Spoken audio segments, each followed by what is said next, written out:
Glória a Deus, que bom estarmos juntos esta manhã. Bem-vindos a todos mais uma vez. Bem-vindos também àqueles que nos acompanham online em várias partes do mundo e também aqui perto, em Portugal. Nós, durante o ano todo, sempre, falamos sobre a forma como a vinda de Deus na pessoa de Jesus foi importante. Mas, obviamente, agora, no mês de dezembro, mais ainda vamos falar sobre a vinda de Deus a este mundo como homem na pessoa de Jesus. O foco das mensagens estará mais ainda neste assunto, nesse tema. E hoje, especificamente, gostaria de falar sobre como faz parte do plano eterno de Deus, que expressa o seu amor da forma mais profunda e verdadeira por nós. Da forma mais profunda e verdadeira por nós. Jesus realça a importância de nós aprendermos a amar como Deus. Como Deus nos amou, aprendemos com Ele a amar como Ele nos amou. E eu queria que abríssemos aqui para começar em Marcos capítulo 12.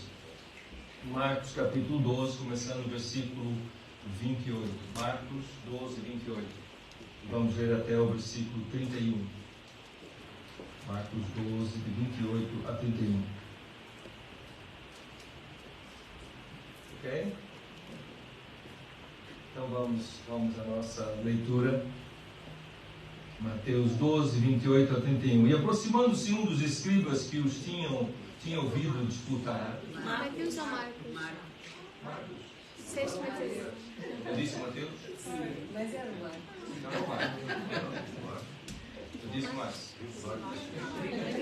Disse primeiro Marcos e depois Mateus. Falei Marcos, depois falei Mateus. É. Obrigado. Começa tudo com ele. Lá em casa, é Marcos, ok? É Marcos. Não é Mateus. Marcos 12. Estamos juntos agora? Sim. Então, muito obrigado. Marcos 12, versículos 28 a 31. E aproximando-se um dos escribas que os tinha ouvido disputar, sabendo que lhes tinha respondido bem, perguntou-lhe: qual é o primeiro de todos os mandamentos? Pergunta esse escriba a Jesus. E Jesus respondeu-lhe: o primeiro de todos os mandamentos é: ouve, Israel, o Senhor nosso Deus é o único Senhor. Ouve, Israel, o Senhor nosso Deus é o único Senhor. E ele continua: amarás, pois, ao Senhor teu Deus de todo o teu coração, de toda a tua alma e de todo o teu entendimento e de todas as tuas forças. Este é o primeiro mandamento. E o segundo, semelhante a este, é: amarás o teu próximo como a ti mesmo. Não há outro mandamento maior do que este. Pai, nós agradecemos mais uma vez pela tua vinda a este mundo como homem, na pessoa de Jesus. Muito obrigado, Senhor. Obrigado porque isto expressa, isso faz parte do teu plano eterno, que expressa o teu amor da forma mais profunda e verdadeira, Senhor. Muito obrigado. E, Senhor, nós queremos aprender contigo, aprender com Jesus, aprender contigo, como amar. Amém. Amar a ti e amar ao nosso próximo. Amém. Fale conosco, ensina-nos nesta manhã, usa a tua palavra. O teu Espírito tenha liberdade no nosso meio, toda distração, tudo aquilo que nos impediria de estar focados e atentos. Nós queremos, em nome de Jesus, repreender e dizer que saia, que nada, nenhuma distração nos impeça de ouvir aquilo que o Senhor tem preparado para nós nesta manhã. Pedimos e agradecemos em nome de Jesus. Amém. Amém. Então, esse escriba, especialista na lei, faz essa pergunta: qual é a principal de todas as leis? E esta foi a resposta de Jesus. Reparem que a primeira coisa que ele diz, o mais importante, antes de falar em amar a Deus, é: ouve, ó Israel, o Senhor, o nosso Deus, é o único Senhor. E isto é importante nós não passarmos por cima. porque muito importante, fundamental para todo o resto, é nós estarmos a ouvir Deus, estarmos atentos à sua voz. Queremos aprender com Ele, queremos ouvir e obedecer. Não é ouvir entre as 100 sai a 200, né? Mas ouvir, realmente, obedecer a Deus para aprender a amar. Então, o primeiro de todos os mandamentos é: ouçam, obedeçam. Ouçam, obedeçam o quê? O amor a Deus e o amor ao próximo, né? Mas o ouvir, o obedecer, estar atento à sua voz é fundamental.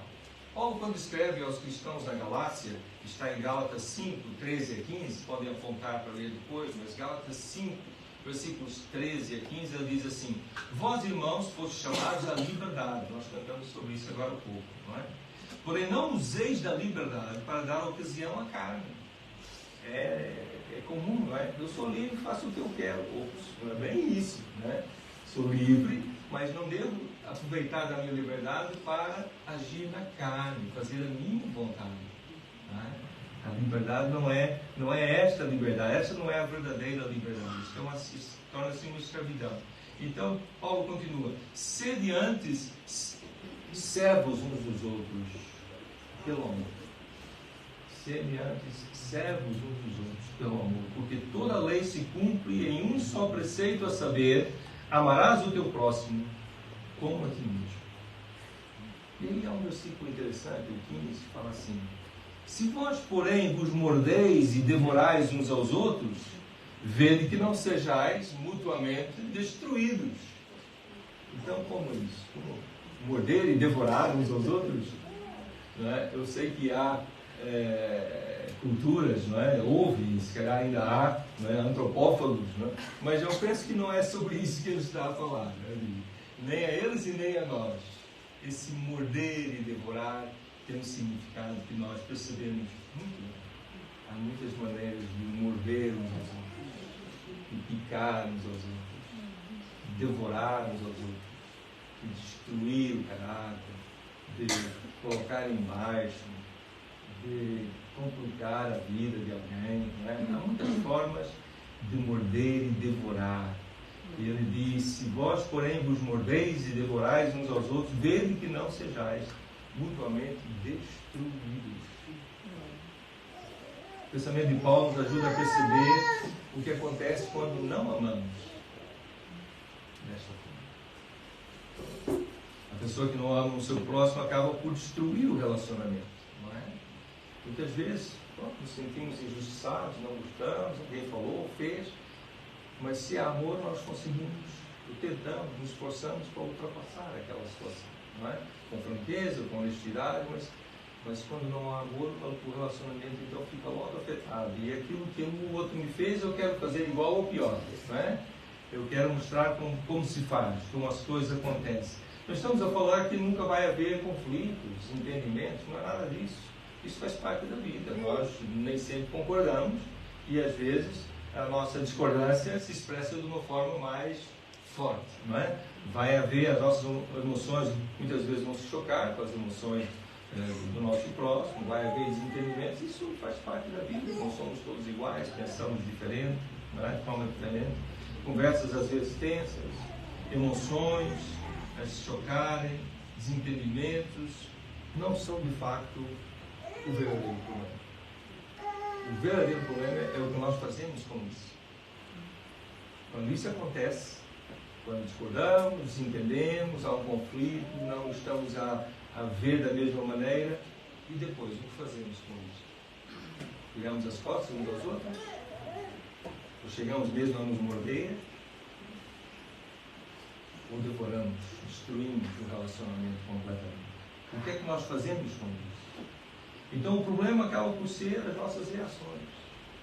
Aquilo que nós fazemos, se andam a morder-se e a devorar-se uns aos outros, acabarão por se destruir. Isso é o apóstolo Paulo.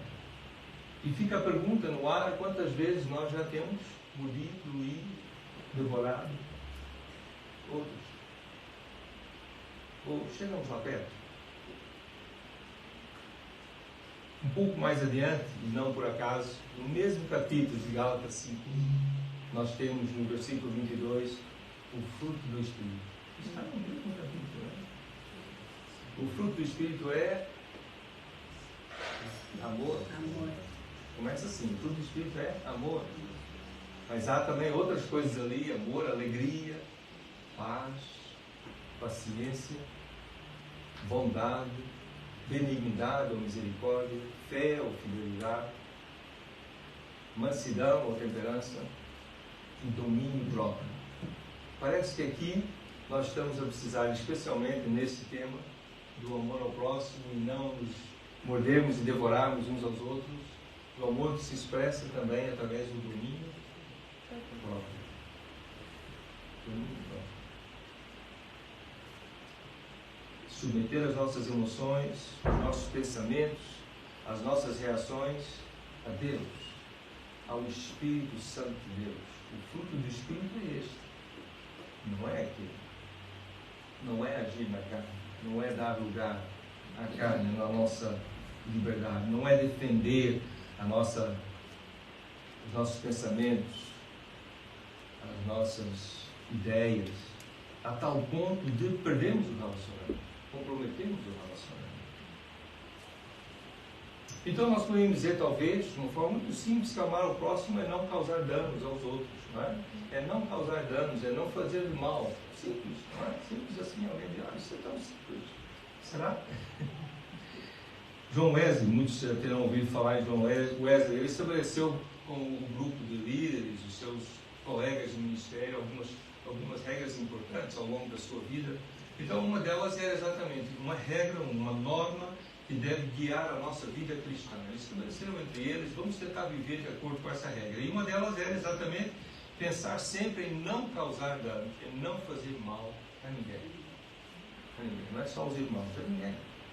Não causar danos, não fazer mal a ninguém. Isso não quer dizer não discordar, isso não quer dizer aceitar tudo, não quer dizer nada disso. É ao discordar, ao não aceitar, não fazer mal, não denigrir, não magoar, não pôr ali embaixo, não dizer que não presta para nada, que não é preciso, não é? Discordamos com amor. Discordamos de uma forma que não faça mal, que não cause danos. E alguém poderá dizer, mas isso é óbvio, isso é simples. Ok, então vamos virar aqui do outro lado, que é o seguinte. Quando nós erramos e acabamos por fazer mal a alguém, alguém aqui que nunca fez mal a ninguém, algum Jesus aqui presente, né?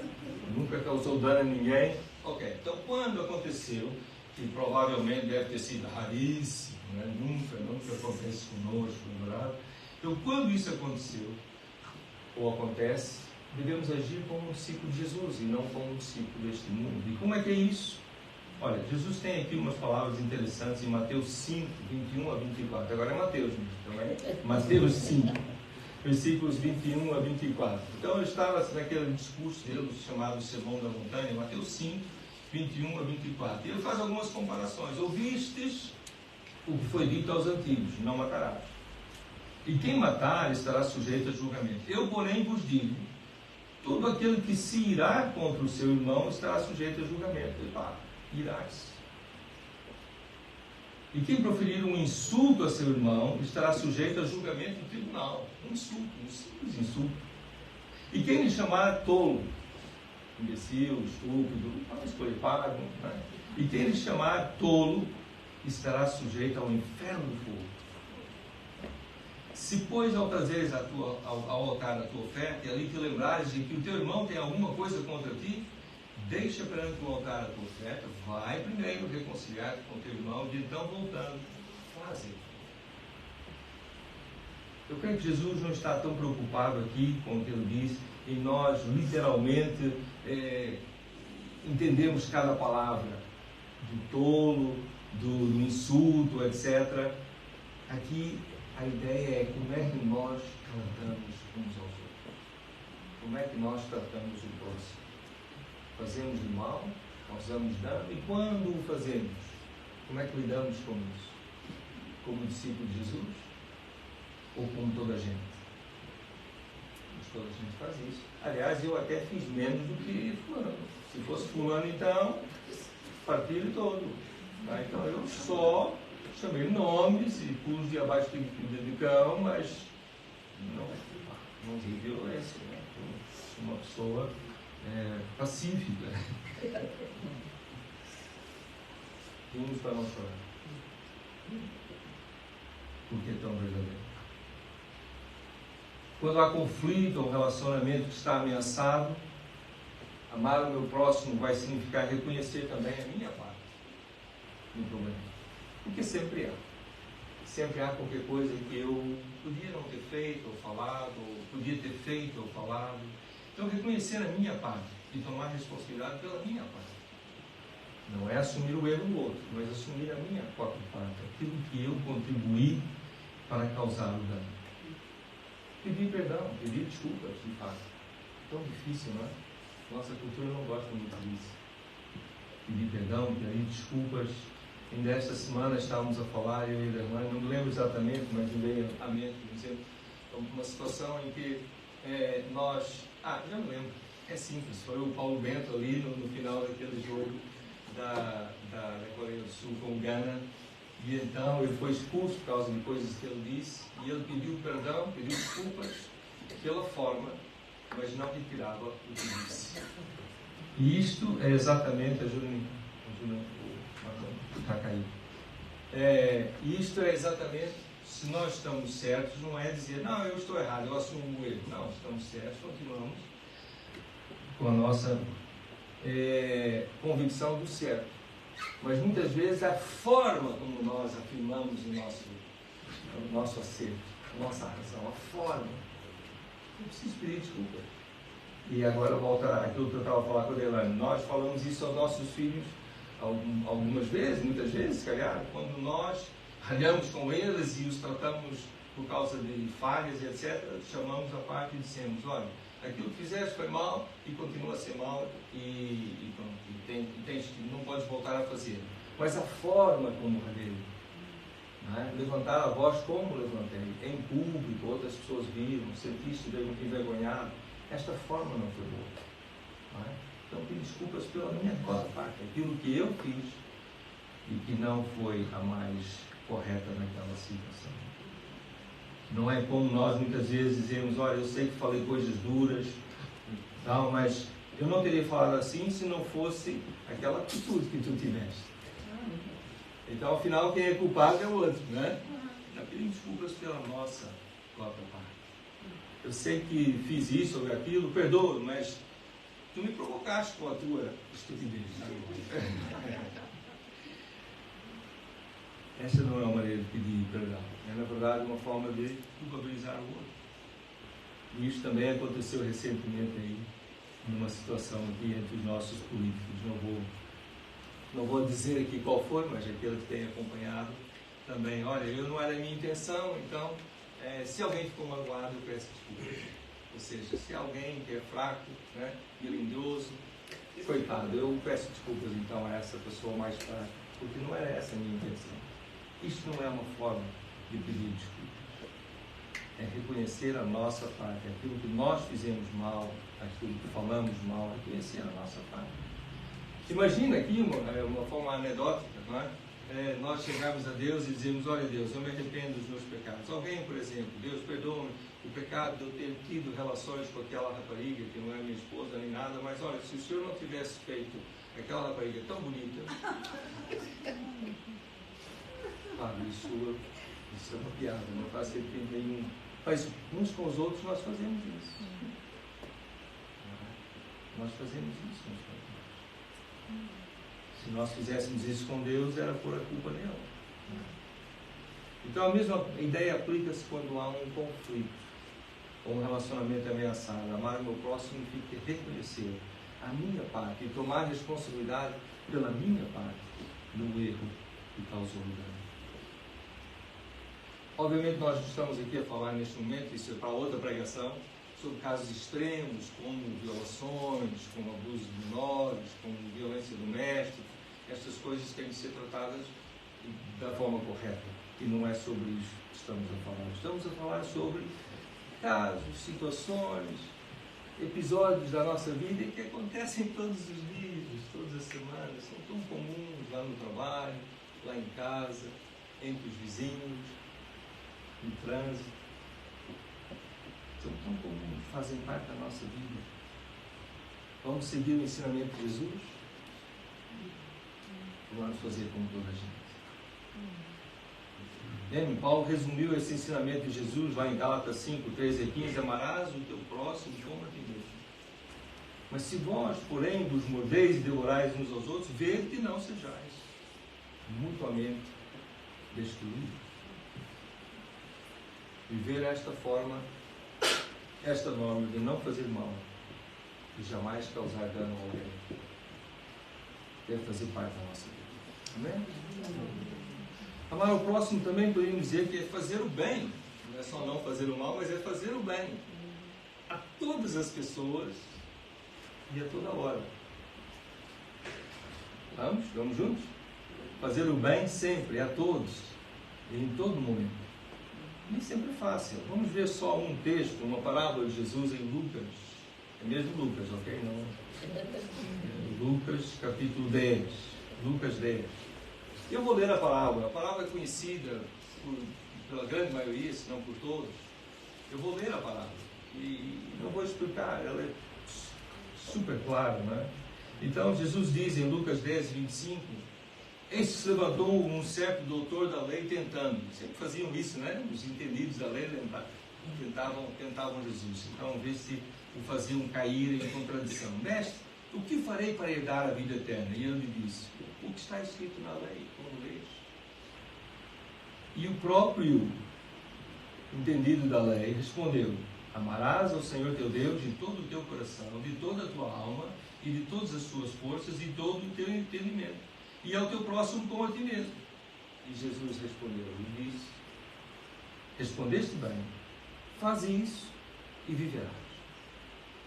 Mas é fazer isso mesmo, não é só a boca para fora. Fazer isso e viverás. Ele, porém, querendo justificar-se a si mesmo, lá está, queremos sempre nos justificar. Disse a Jesus: mas quem é o meu próximo?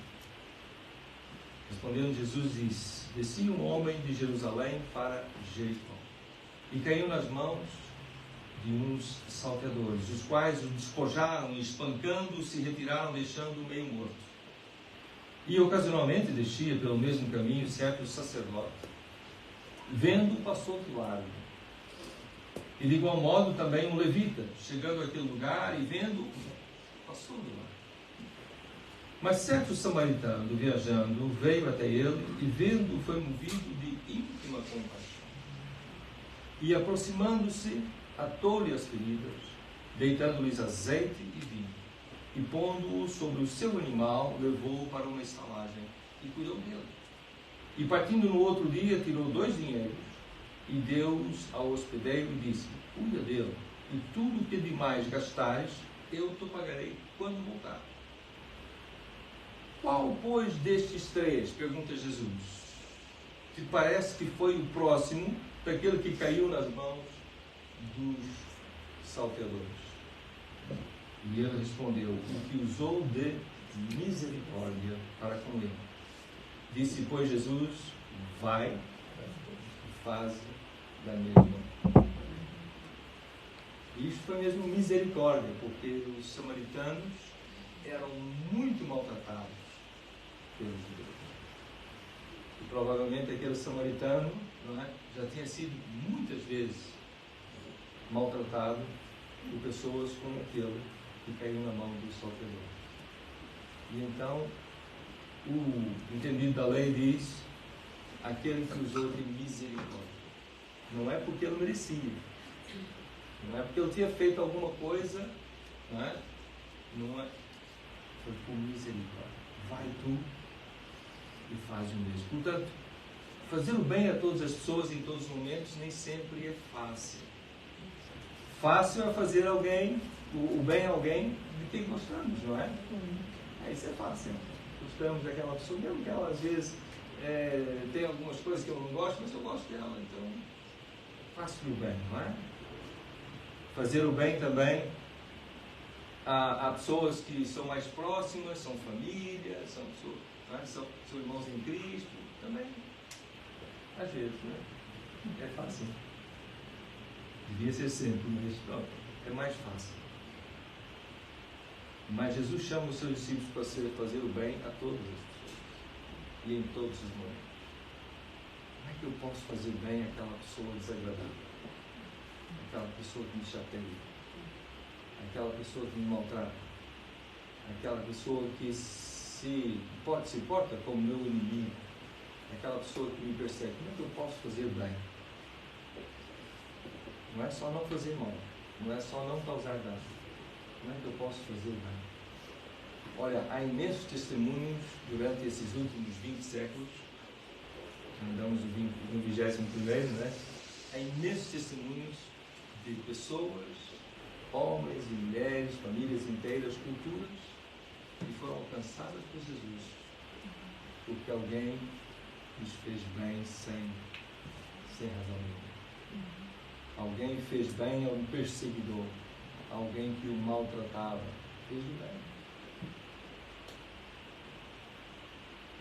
Eu gostaria de conhecer testemunhos assim também, porque eu amei aquele que não merecia, aquele que não tratava.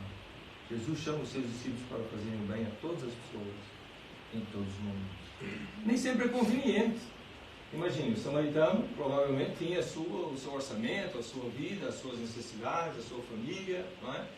Mas ele não só deu do seu tempo, não só mudou o rumo da sua jornada, como ele também deixou lá dinheiro para ajudar a pagar a despesa. E disse, quando eu passar aqui na volta, se houver alguma coisa, é só dizer. Então, provavelmente a pessoa ali era conhecida, era de confiança, ou seja como for, não é? Então nem sempre é fácil, nem sempre é conveniente, mas o caminho é esse. Esse é o caminho. O desafio é grande, mas esse é o caminho. A vinda de Deus a este mundo como homem ensina-nos muitas coisas.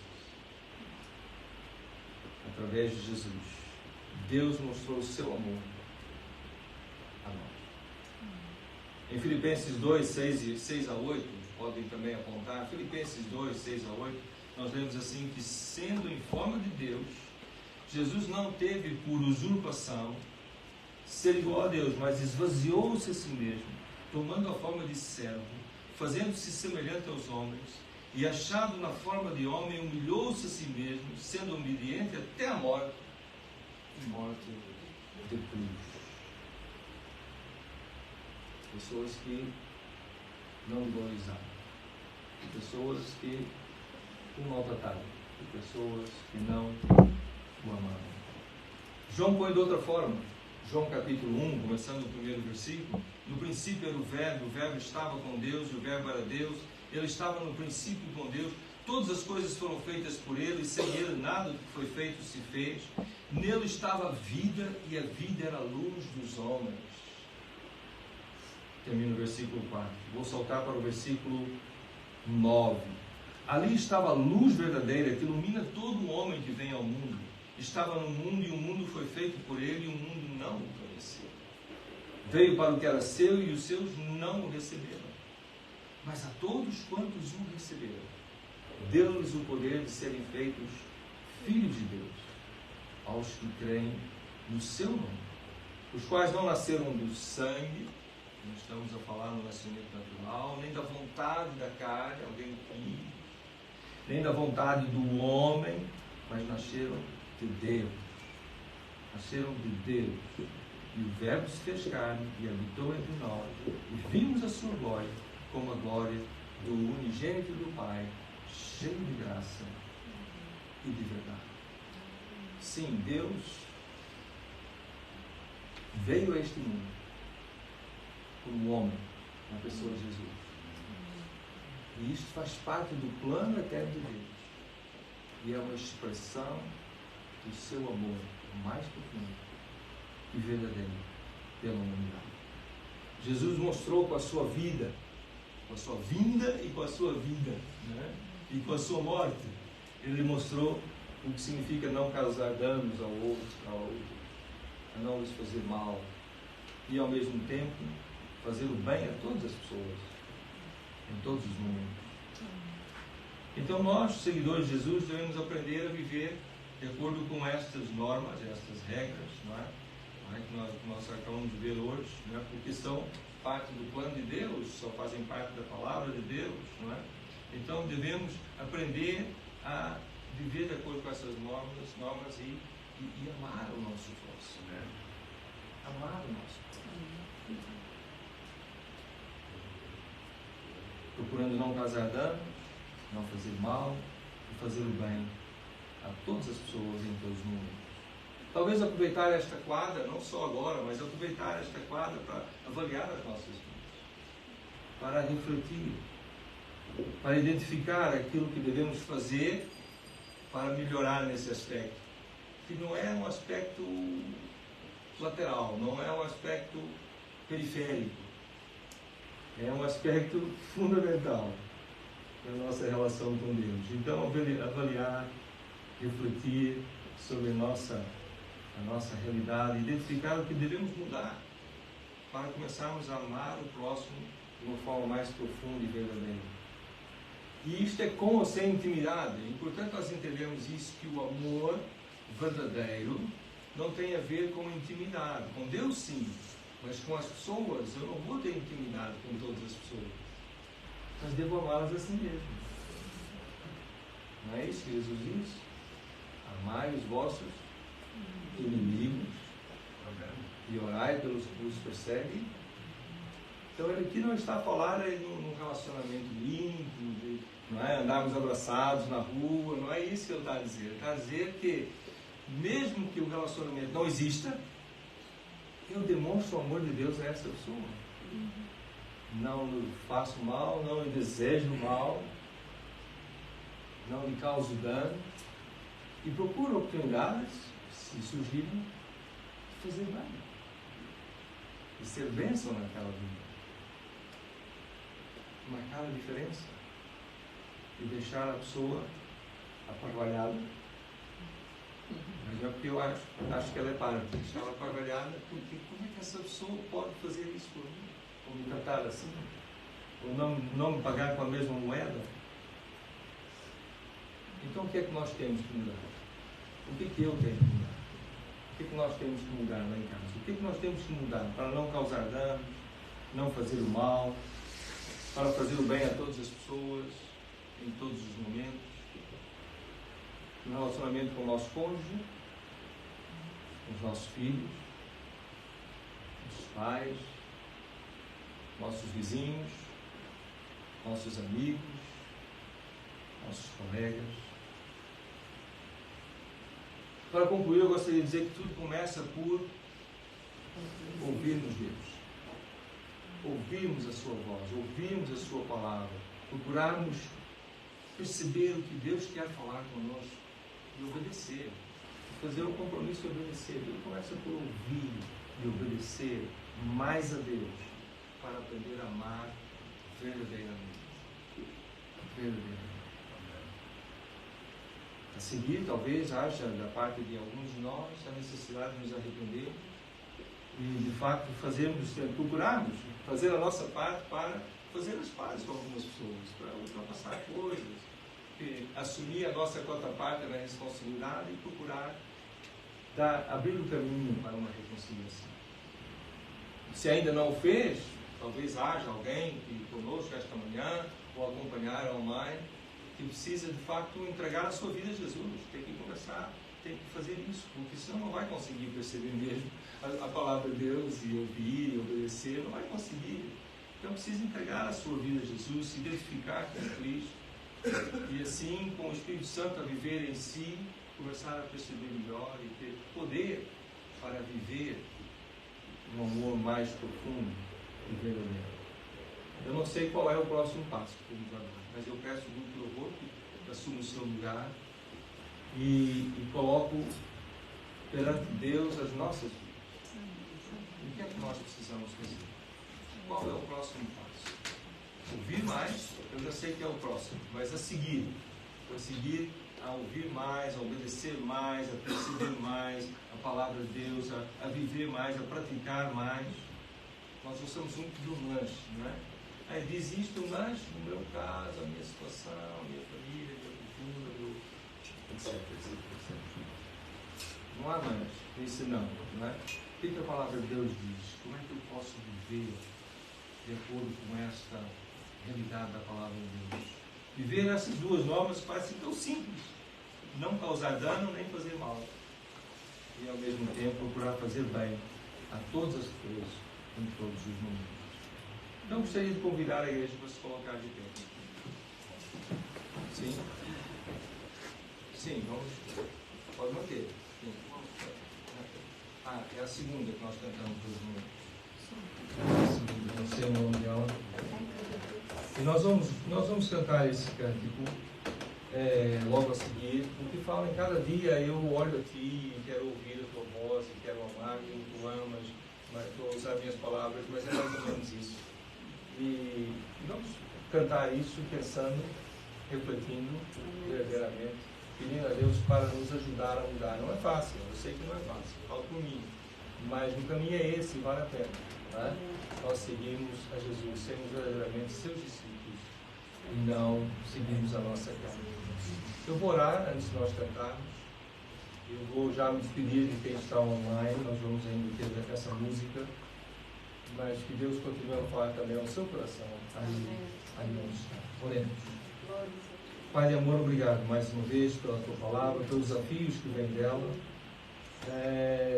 Mesmo que sejam difíceis e nos custem, Pai, nós nos sentimos abençoados e privilegiados por poder ouvir a tua voz, ouvir qual é a tua vontade, aprender de ti. Isto é um privilégio.